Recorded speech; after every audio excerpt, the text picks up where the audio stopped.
welcome to the 4th episode of That Kind of Podcast. I'm Mia Cappleman. I am Jenny Olson-Paden. And don't forget to like, subscribe, watch us on whatever share. platform, share us. Yes. Yeah, that would be fantastic. That would be fantastic. And we're on TikTok too. Yes, and it's frightening. It is. It's very scary. No TikTok dances yet, but maybe with the right sponsor. We could... Or maybe you guys want to pay us not to dance. That could be really a good idea. We're going to start using it as a threat. We're going to dance unless you guys Don't make like us and dance. subscribe. I will turn this podcast around and I will start dancing. That needs to be on a shirt. I will turn this podcast around. I like it.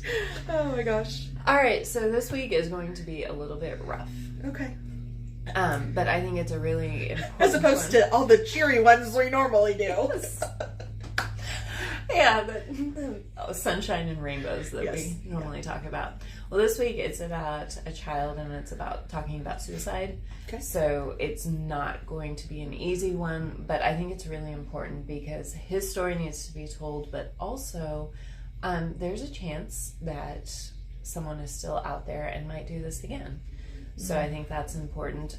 So wait, are you telling me this is unsolved? It is solved, but it is not resolved. So kind of back to that thing again. It is solved, but I would say it's unresolved. And I want you to play devil's advocate on this as well, because there's some kind of back and forth. Well, maybe this, maybe that. So okay, I'm intrigued. Yay! All right, we are going to talk about Sean Daughterty. Okay. He was 12 years old. He was described as happy, bright, fun. He was an avid reader. Did he light up a room? He did. Okay. And that's never a good thing. No. Which is why we don't have to worry about ever being murdered. That's why I intentionally try to darken every room I go into. Storm cloud. We're Eeyores when we walk in. Nobody wants us anyway. That was a really good impression. I worked hard on that. He did light up a room. He always made sure everyone was included. Like if no one was invited to a birthday party or no one was showing up. Which is so unusual for a 12-year-old boy anyway. He sounded amazing. Aww. Okay. He would bring food to school if kids didn't have food. He would share it. Oh. Yeah. He lived with his grandmother, his mom, his stepdad. He had an older sister and then 2 younger brothers, and they lived in Yorktown, Virginia. Okay. So now to the part of the story that is rough. Okay. On April 14th, 2022, this just happened this year. Wow. Yes. Sean got off his bus at 3:02 p.m. Okay. He only lived 2 houses from the bus stop, so he got home pretty quickly. And then about the same time that he got home, his mom was picking up his grandmother to take her to the doctor. And they were in a hurry, so the grandmother just whisked out the door, and his mom yelled at Sean, "Hey, I'll call you while I'm in the car. Watch your brother, he's sleeping on the couch." Okay. Everything is good. So she ended up calling him, told him they'd be gone about an hour, do your homework. One of his assignments was to submit a picture of him holding his homework online, which he did at 3:09. Okay. So he was that kind of kid too. He gets off the bus at 3:02. By 3:09, he already has his homework done and submitted. He just sounded amazing. Yeah, he really did. And but that's a really weird assignment too. I mean, like, it's almost like, were they developing an alibi? I don't know. That's really weird. I don't know. I don't know why I hold up a picture unless it was just to they weren't grading the homework. Or just they did just it. wanted Yeah, to that makes see, sense. did you do it? Okay. And everything in his picture looked fine. Okay. But, I mean, we're talking in the span of 7 minutes. It was super quick. So then from the car, his mom called a second time, and she had talked to her husband. Her husband said, "Hey, the toddler's been sleeping for a couple hours. There's no way he's going to sleep tonight. Woke him up." So she called Sean, said, "Wake him up, give him a snack, take care of him." Sean said, "Mom, I'm on the toilet. I'm pooping." Okay. Aww. So they laughed. Everything was good. So then she called a third time at 3:27 and said, basically, "I know you're really excited to play video games. Why don't you go ahead and play video games? Get the iPad for your brother. You can play Fortnite." And he was so excited about this. Aw, what a nice mom. I know. So that was the third and final phone call. This was at 3:27. So then That's just a deep sigh moment. It was okay. You never want to hear that was the last phone call. Yeah, no. So then the estimated timeline after that phone call is that he went to go get himself his favorite snack, which was jarred refrigerated peaches. Aww. He was even a healthy snack. He was left on his own and he was like, I need a peach. I would have been like, where's the chips? Where's the cookies? Where's the vodka? That's me now. Where's the rum? Why is the rum gone? I'm Jack Sparrow. So then while doing that, he had a 3:30 alarm set to remind himself to go take care of his chore, which his chore was to take out the trash. So he had gone upstairs, taken out the trash upstairs. My kids are 20, 21, and 23, and... It was a military family. Both his parents were in the military, so that explains quite a bit. Good kid. I know. Okay. So he had taken out the trash from upstairs, taken it downstairs next to the kitchen trash. Okay. And then that's where we're going to stop on his timeline. Okay. He had gotten a snack, trash, stopping. Okay. So then, the doctor's appointment took longer than they had expected. So his older sister, Maria, actually got home from her tennis match about 4:50 p.m. Okay. And she was the first one home. Okay. She was rushing home because she was going to meet her boyfriend. Right. So she was very irritated when Sean wasn't answering the door. Right. She knocked, she rang the doorbell, called her mom, and said, where is he? He's supposed to be answering. Ramona said, hey, he's probably upstairs gaming. Why don't you call him? So Maria tried calling him, texting him, never got a response. Went around to the back, trying to get in the back door. And there she froze as she entered the backyard because there was a figure by their swing set with a bag over the head. And she was scared at first, thinking that it was somebody about ready to attack her. But then she realized the figure wasn't moving. So she stopped and she kind of looked around, and there was a landscaper in one of the neighbors' yards. And they made eye contact, and having the landscaper there made her feel a little bit more comfortable. And because the figure wasn't moving anymore, she started to approach it. And as she got closer to it, she recognized the hands as her brother's. Aww. So she saw him dressed in men's clothing. His arms were bound to his waist with a belt. And the belt was actually pulled so tightly that even EMTs noted that it was hard to get off of him so they could perform life-saving so measures. how does one tie their hands down with a belt? Okay. You caught up on that real quick. I'm a dark child. He had the bag over his head, and his knees were bent with his feet dragging on the ground, and then a shoelace-like string was around his chin. So she used one hand to lift him up and the other hand to take the shoestring off of his chin, and then called 911, started performing CPR. They walked her through it for 6 minutes until the EMTs got there and took over. What a horrible experience for the sister. Yeah. So then while all of this is going on, the mom was actually coming back from the doctor's appointment and saw all of the emergency vehicles screaming by her. Oh, God. And she said at that time her heart dropped and said, please don't be going to my house. And she pulled up and they were at her house. That's like a mom's worst fear. Yes. She got there, ran around the backyard in time, heard the EMTs say that they had a heartbeat because they were using an AED on him. Yeah. But there wasn't enough electricity in his body to sustain it. So they were working on him. She realized that the toddler was nowhere around. Oh, no. She ran into the house, found him hiding under a pile of laundry. She grabbed him. He was crying. He was very upset. She ran back outside, went to one neighbor who was standing there. And I didn't understand this. I think it was a different landscaper. But there was a neighbor out there with a landscaper, and she said, did you see anything? And the neighbor and landscaper said, no, we didn't see anything. There was another neighbor out mowing his grass. There's a lot of, those yards must be It's a suburban neighborhood. Yeah, well. And they had a 3-foot tall picket fence. So it wasn't even like a privacy fence, or we're talking acres apart. Everything is very close. So this neighbor is out mowing his grass, and she said, "Did you see anything?" And he said, "No." And so she's like, "What is going on?" Because she doesn't know what happened. Right. She only came to see that her son was getting worked on by emergency personnel. And I can kind of see the grass mowing guy not knowing what's going on, because it's like that meme where the guy is out vacuuming his driveway listening to the neighbors fight. Yeah. You see all this commotion going on, and you're like, "Honey, I gotta go mow the grass." So it kind of makes sense how some of them might not have seen anything, but still, the first landscaper was out there and made eye contact with her.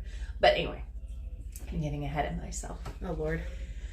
So the ambulance took Sean away, and he was later pronounced dead at the hospital. They were thinking that he had been dead for a while because there wasn't enough in his body. So we're talking 3:20. The last time anybody talked to him was 3:27. 27. And then what time was he found? 4:50.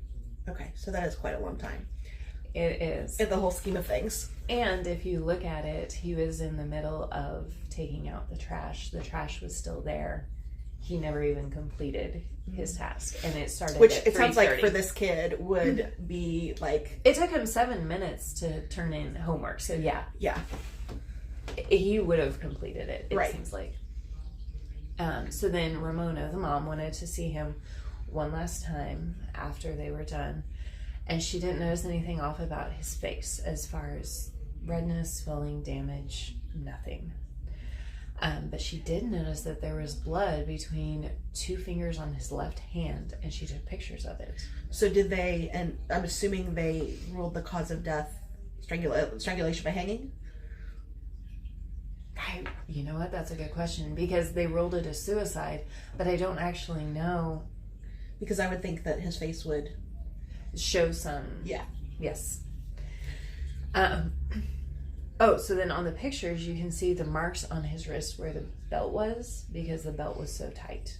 Okay. The belt that was wrapped around him. And then she noticed that Sean was wearing her husband's shirt. So it wasn't just men's clothing, it was his stepdad's clothing. So she screamed for help, thinking that meant someone had been in the house and possibly still could be in the house, right, where everybody else was. So she screamed for an investigator came in. She explained the blood and the clothes. So they took Sean's body away, saying that it was now a crime scene. And then they did search the house for an intruder, but didn't find anyone. So Ramona and her family went back home. This is all happening very quickly. We're talking, I think it was about midnight that they were already back home, and the police said, "You can have your house back." That was it. There was no looking into it. The police said, "It was probably suicide. Case over." When they got back home, they found Sean's underwear in the middle of the master bedroom floor, and Jared, the stepdad, his dresser drawers were open. And none of that was normal at all.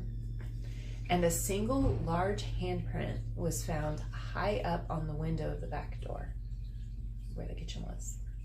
And it didn't match any of the family's handprints.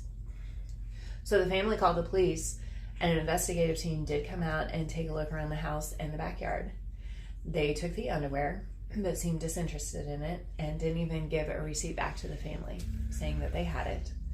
They lifted the prints, but said it didn't match anything that they had in their files in the system. I do hope they filed it for future reference. I would hope so. But the family doesn't know what happened with the underwear. Only that it wasn't ever tested, and they don't know where it went.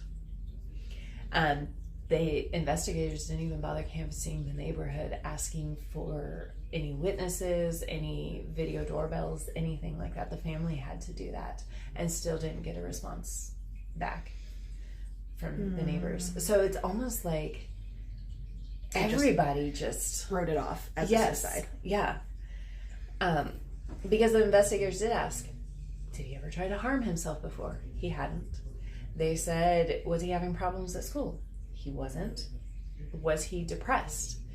No, he wasn't. They actually had just gotten back from a Disney cruise and were planning another vacation, to the point where they had literally just gone to the library to get his passport, and he was so excited. They said he was still on a high from the Disney cruise, which, if you do deal with depression, it doesn't necessarily mean it's not foolproof. Right. You could still have a depressive episode or have something set you off, but it still kind of lends itself to... Doesn't usually happen in like an hour. Yes. Yeah, exactly. Yeah. That happened pretty quick. And he was riding a high and had stuff to look forward to. And he turned in his homework. Yeah. One investigator did say that the suicide didn't sit right with him. Well, good. But that's as far as it got. Yeah. They assured the community there was no potential threat. They closed the case. The family pushed for more answers, but they've basically been told, oh, it's okay for a family to be in denial when a loved one commits suicide. Mm-hmm. So that's where the case ends as far as criminal proceedings. Correct. So how old was the toddler? Like, I mean... He was 2. Has he said anything... Would you like to know what he said happened? I would love to know what he said happened. It's creepy. We know I'm down for creepy. He said that there was a friend chasing Sean around and punching him. Aww. And that the man touched his arm. Mm-hmm. And it scared him so bad. I mean, like, I know too, I mean, like, it isn't... A 2-year-old boy. A 2-year-old boy would hide in laundry just for the hell of it. Yes. But I don't know of 2-year-old boys that, like, often make up individual men running around. Or, you know, that's just... Yes. They don't have the capacity to make up that kind of story, usually. Exactly. And it's not like Sean had friends over. It's not like he could have said, oh, he had friends. You know how kids do that. And then there was a friend, and then there were 2 friends, and then there was a dinosaur. Or if the guy came in and said, I'm a friend of your parents, or I'm a friend of your sister. How old was his sister? His sister was 16. Okay. And I'm assuming, well, they probably didn't interview the boyfriend or the... They did. I don't know that they interviewed the boyfriend. The boyfriend did show up on scene. They interviewed the sister, but every time the sister said, this is what I saw, it was more like, oh, honey. Yeah. They had, and that's what the family said, I'll go through the issues that showed up in this case. Because right now, if you just listen to it, okay, it sounds like suicide, but kind of a weird suicide. Right. And that's kind of how the police treated it. Like... It's okay. I am a huge supporter of law enforcement. Mm-hmm. But it's like everything else. You have people that are good at it. You have people that are bad at it. Yeah. I kind of chalk this up like, you know, I work with CASA. I spend a lot of time talking to caseworkers and things like that. And I love 95% of the caseworkers I work with. But every once in a while you come across one that literally just stopped caring about their job. Yes. And I know a lot of it has to do with overwhelmed, but that's what it almost sounds like. It's like, okay, well, X plus Y equals Z. So therefore, I'm not even going to investigate this. Yeah. And that makes me very sad because at any point when you start dealing with people's lives, and we're talking about a lot of lives here that have been affected, if you are so unpassionate about what you do for a living, it's time for a career change. So. And if you want to be a jerk about it, okay. It's time for a career change. But you could spend a little extra time on it and to prove the family wrong. Okay, the family is saying something's wrong. Okay, get your I told you so. Yep. Spend a little bit more time and be like, we didn't find any DNA on his underwear. We didn't find anything wrong. I told you nothing was wrong. But they didn't even seem to go that far. Right.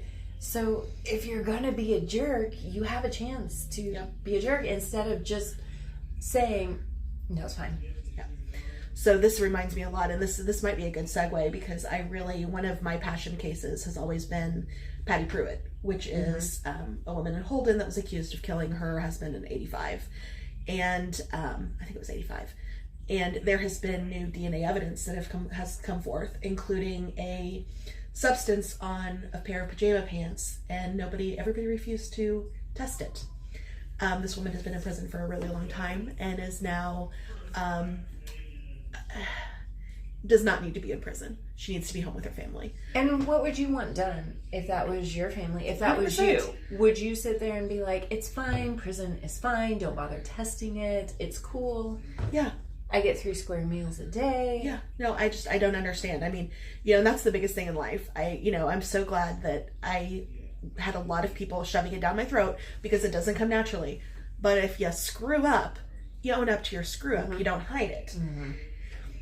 You know, yeah. So that's it. Just kind of back to the whole, okay, if you want to be an asshole about it, then you have your chance to be an asshole about it. If you want to be an asshole about it and you still want to work for the government, please go into the postage system. I mean, you know. Now wait a second. My dad worked. Hi, Dad. Okay, sorry about that. Sorry, Dia's dad. But it is kind of that, okay, then you have an opportunity to test any of this and say, yeah, we found a substance and it's yours. It just makes you look even more guilty. Yeah. Okay, then fine, do that. But at least test it. Yeah. At least try. So here's all the weird stuff. And why I kind of think that it happened really quickly, and I think it happened while he was taking out the trash. Because he never logged into his video game. Really? So he didn't finish his chore, which we already know he didn't because the trash bags were sitting right there. Right. But he never logged into his video game, so it's not even like he was going, you know what, I'll just do the rest of this later. Did the kitchen, was the thing, so this came up. Was the handprint on the inside or the outside of the door? Outside. I believe it was the outside. Okay. And does the kitchen overlook the backyard? Yes. Okay. Which makes sense because somebody could have just, to scare him or to get his attention, he could have opened it up. Yeah. Because there was no sign of like forced entry. Yeah. Which is why they think that they were saying, well, there's no forced entry. He just walked out. Yeah. But then we're to another issue. He wore shoes everywhere he went. He hated being barefoot. He had Crocs on, but he was barefoot when they found him. His Crocs were found upside down by the kitchen trash can. And the family said he wouldn't go barefoot anywhere. So it's almost like he got ripped out of his Crocs. Exactly. And his feet were clean. So he got carried. Because we're talking April in Virginia. The family said it was a swampy backyard, but his feet were clean. So it's like he got ripped out of his Crocs or chased out of them, which is what the toddler would have seen. And so he had the clean feet. He never unplugged the iPad for his brother, so he never even got to taking care of him in that way. A new bag was in the kitchen trash, but wasn't taken out. And in addition, 2 more garbage bags were found on the floor, all ripped up and didn't belong to the house.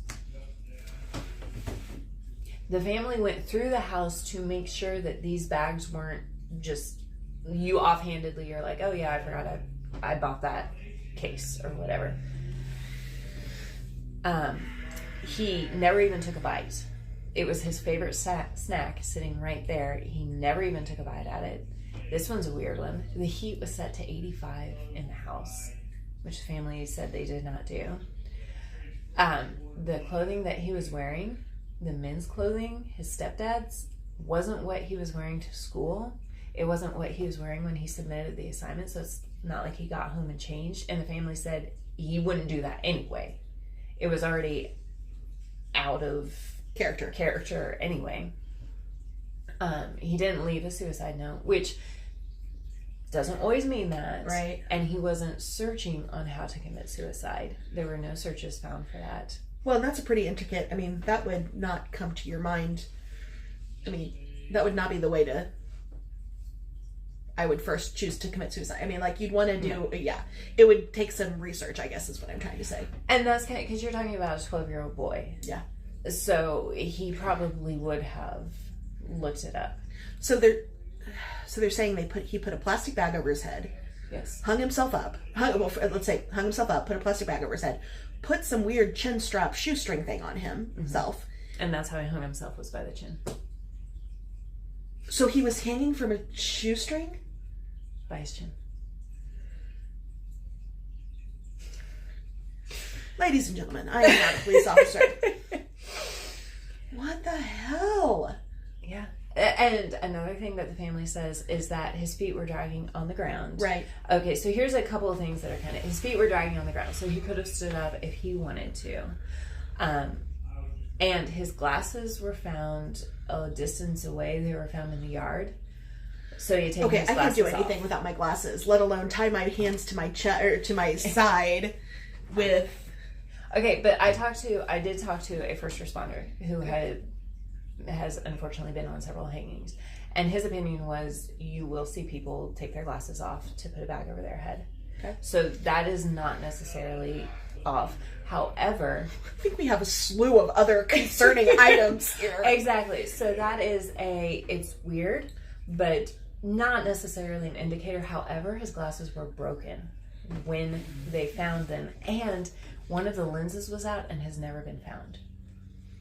So that's not I'm going to commit suicide and I'm taking my glasses off. That's I'm going to throw them, destroy them, yes, and for no reason.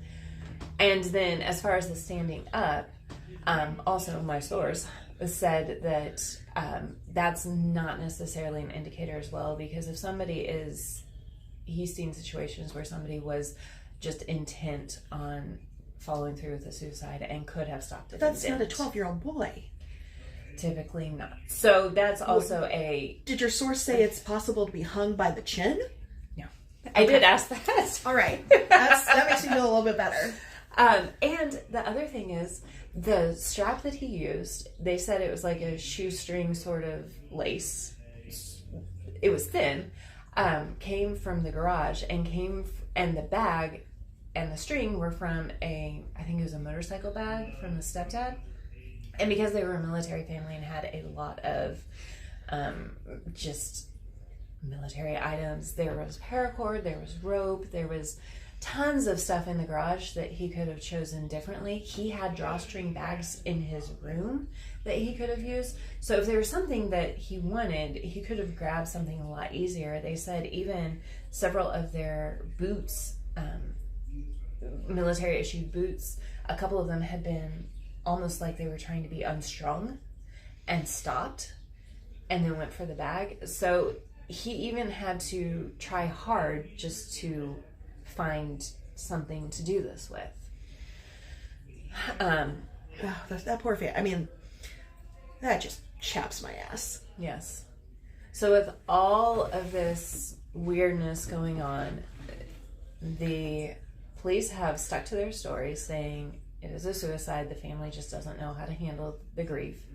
So the family has started a change.org petition to get the FBI or an outside... I'll be signing that after.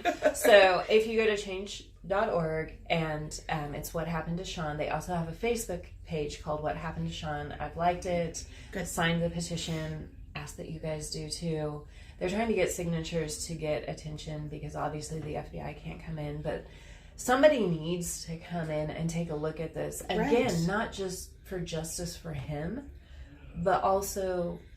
what if this happens to somebody else? Well, and it's like, okay, I can get, I mean, yeah, like, if this was, I feel for the family because I'd be like, okay, I understand that I might not be handling this well. Yes. That's a given. But let's explain X. Let's explain Y. Correct. So how can you tell me, I mean, like, that's just police work 101, I would think. Because there's so much of it.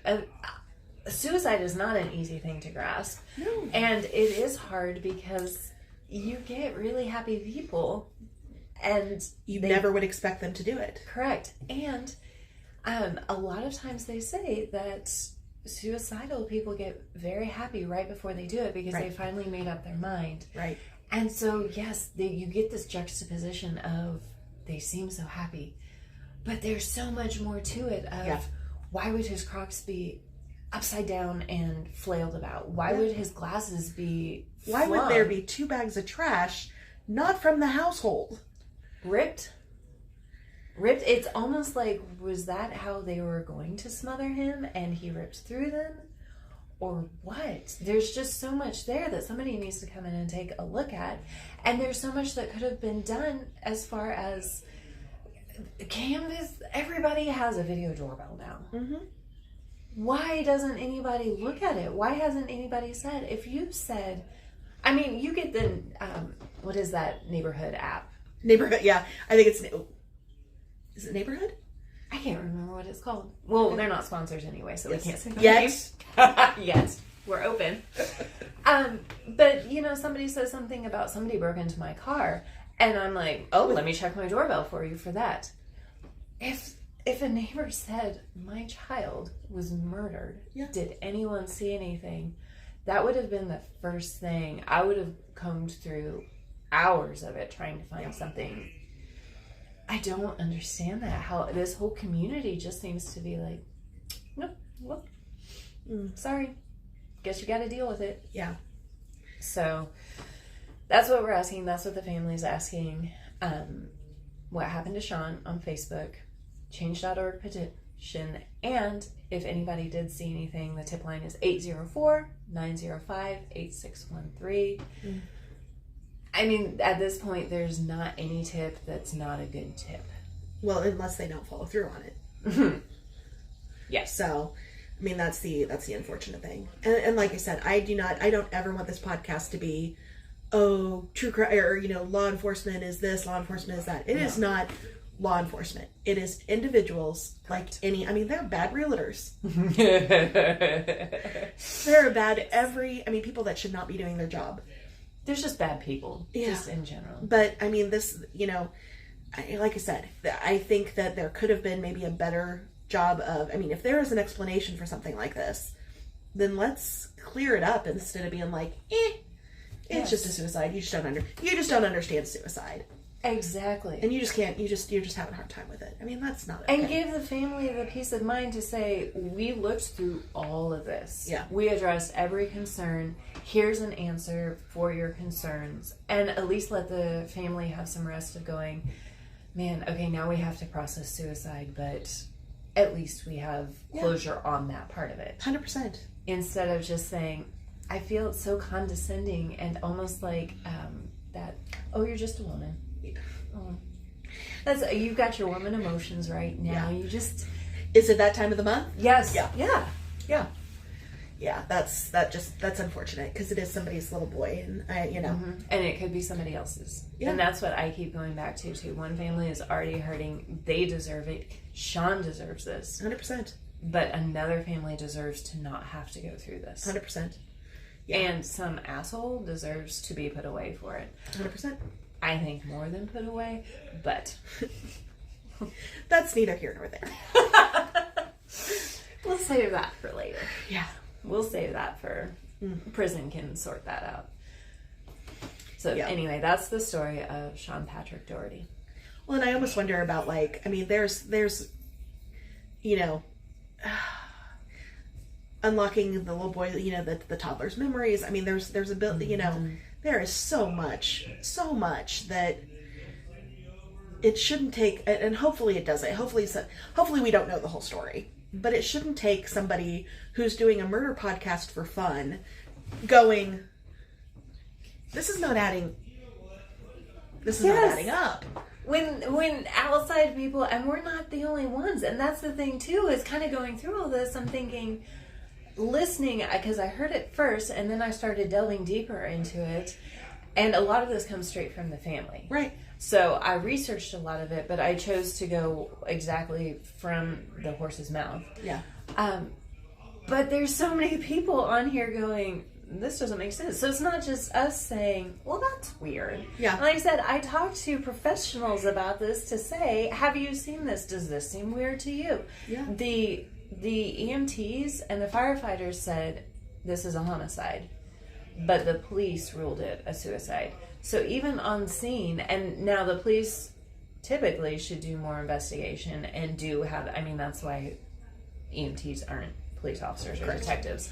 But on scene, the first reaction to the life-saving responders is, this isn't right. Well, and I would think the shoe strap on the chin would. That should be a big one. So. Well, I think this podcast has taught us one thing. The world does not react the way we want it to. No. So you guys could cut it out.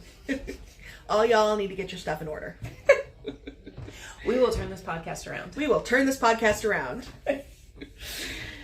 All right. So that was a deep one. That was a deep one. Kind of sucks. It does. It sucks. So we need to go on Facebook. Yep. What happened to Sean? I know I've said that a lot, but we want to know what happened to Sean. Yes, this family needs to know. Other families need to know what happened to Sean. While you're on Facebook, go ahead, like and subscribe. That's a good plug. And thank you. That was smooth. You're doing better. Thank you. And then follow us on absolutely all the things. Absolutely. And we will see you next week. Have a great rest of the week. See you later. Bye.